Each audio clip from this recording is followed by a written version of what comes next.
Now, as Yeon-seung has shared with us through her report, the bare bones of our plan out of the pandemic, they have been laid out, of course. And for a bit more on those efforts, I have Choi Min-jung here in the studio. Min-jung, welcome.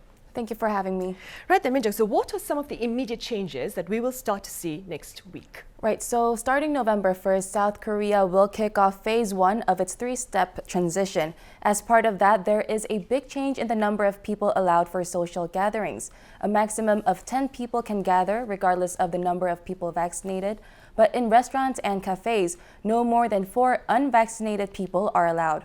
The restrictions on operating hours for almost all businesses will also be lifted as well. This means restaurants and cafes can operate for 24 hours a day, but there are still limits in places for high-risk venues like bars and nightclubs. They will have to close at midnight, and a vaccine pass for fully vaccinated people will be required for entry into these venues as well.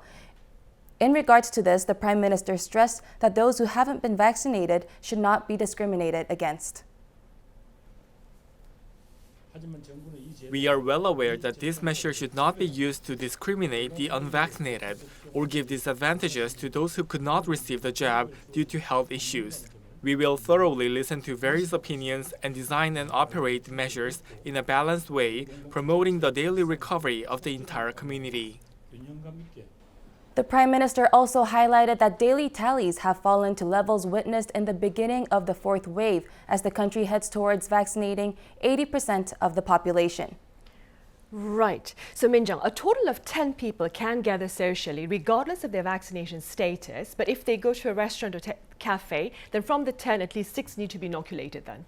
Right, that's right. So in order to meet for 10 people, with whether or not they can be vaccinated, they can meet at homes or in outdoor facilities. Right, so if you're meeting at the park or if I'm having a party at home, then I can have 10 people regardless of their vaccination status. Right, that's right. Right. What about people younger than 18? What happens to them? Because they've just started their vaccination process.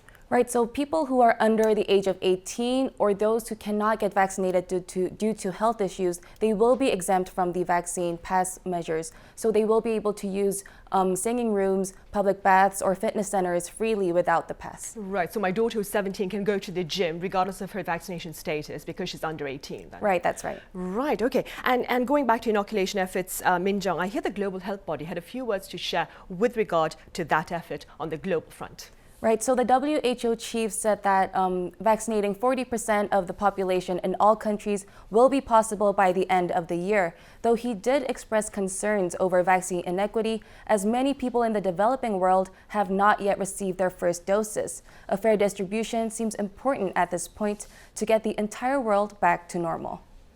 All right, Min-jung, thank you for now, but stay with us for the extended talk. Thank you.